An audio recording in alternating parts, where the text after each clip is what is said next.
Hello and welcome to the Arkansas Weather Blog. We are your ticket to big weather events. So here it is, Tuesday, January the 20th. I'm recording this just before 7 o'clock in the morning. The January thaw is coming to an end. And I thought it was going to be a short-lived and weak January thaw. And it turned out to be a short-lived, strong January thaw because we almost hit 70 degrees on Sunday and Monday. 68 degrees, the official high.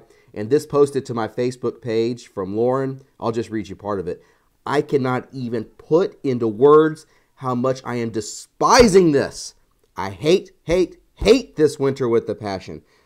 And then she goes on about the reasons why. You can read that on my Facebook page. But yes, Lauren, I feel your pain. It's been cold at times, and we've had, don't forget, while this was not meteorological winter, November, it's in the cold season at least, we had that near record-breaking cold and snow even, wasn't much. And then December was mild, except for the very tail end of the month, and then we had the big cold blast at the beginning of January, the January thaw that we are now just about to come out of, and then we're going into winter, I think, for the next couple of weeks at least. So hopefully we'll be able to get some snow to satisfy all the snow lovers out there, because I'm one of them. And it's just, you got to just always remember, Arkansas here, there's a couple of things going on. Past two winters we've been spoiled, me included, where we had snow and ice in December. And in Arkansas, some of our biggest snows don't come until January, February, and even the beginning of March. And all it takes is a few short hours. Snow piles up several inches and everybody's stuck. And you're like, wow, that escalated quickly. And that's not the forecast. But I'm going to show you that something very interesting on Thursday. First of all, we've been near 70. And now 40s for highs coming up. So I think that's quite a change. Later on this afternoon, there could be a few sprinkles in northern Arkansas. This is at this afternoon at 3 p.m. This is the NAM, by the way. I want to thank weatherbell.com. I use most of their graphics and give them courtesy here with the NAM, the GFS that I use a lot. And I just can't say enough good things. I really like Weatherbell. So a little short wave or disturbance passes through.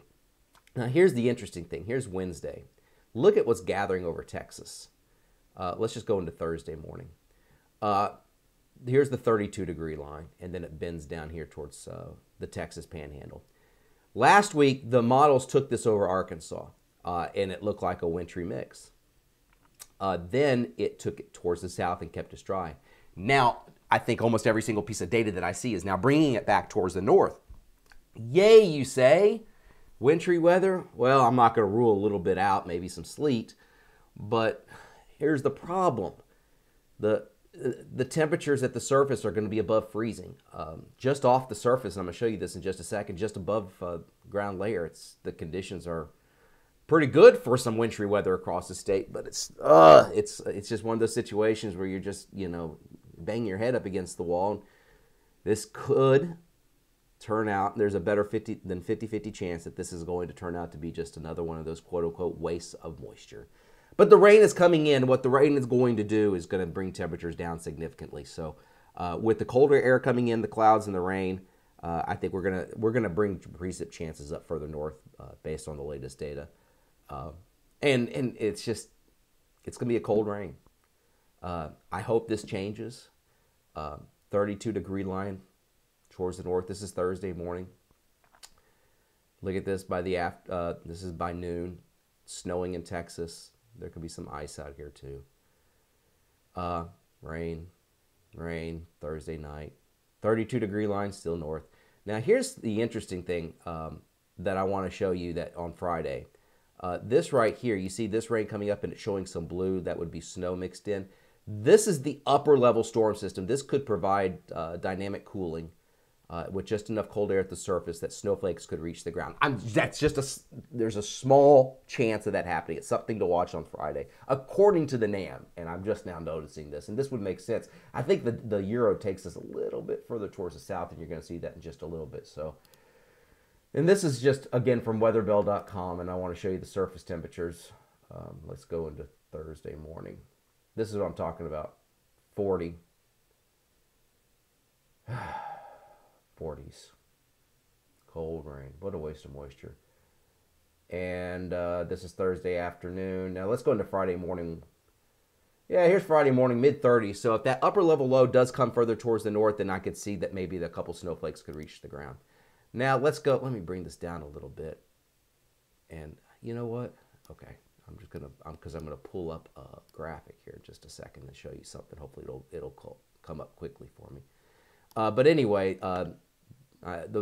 this is another classic example. This is, here's the 540 line that I always talk about, which is a good indicator of the rain snow line. Well, it does no good to have the 540 line south if you have surface temperatures are too warm. And that's, one of those cases where I always say it's a good indicator. It's not always perfect. But look at this.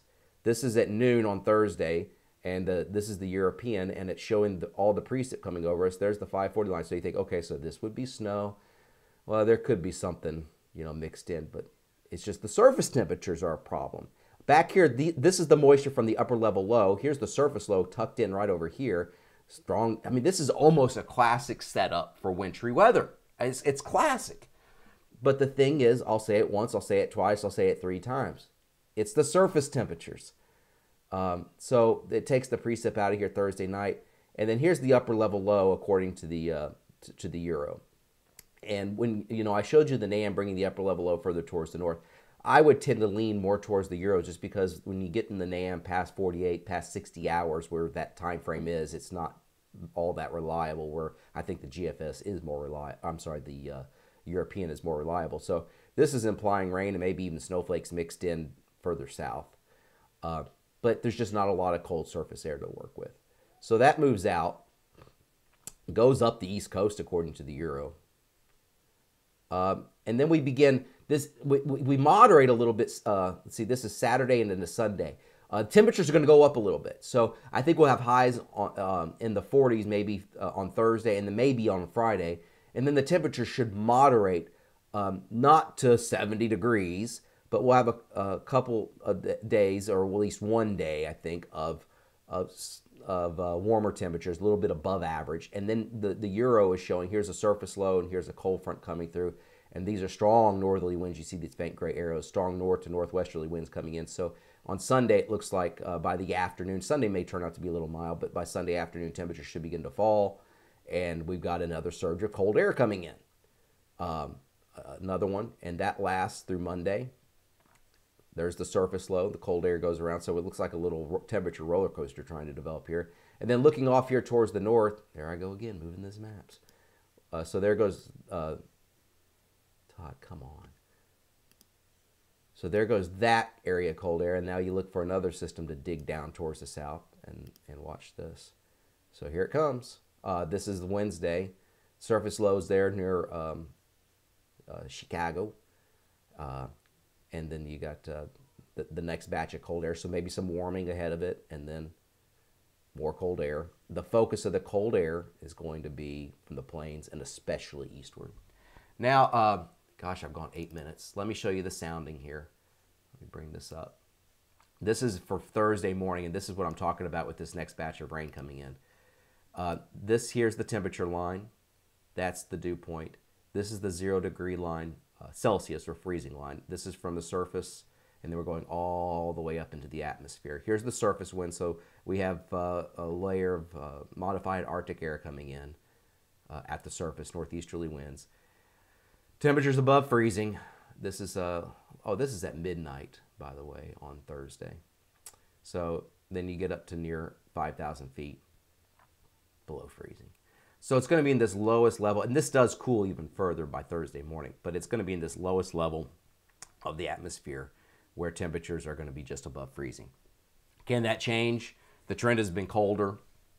We'll see, but I would not get your hopes up. I would not get your hopes up. So let me see if I can pull up that post again from Lauren. I cannot even put into words how much I am despising this. I hate this winter with a passion. Lauren, hopefully Mother Nature and the man above will change all this for you and for all the rest of us snow lovers for February and make it a winter to remember. I hope. Anyway, have a great day, everybody. Thanks for coming to the Arkansas Weather Blog. We are your ticket to big weather events.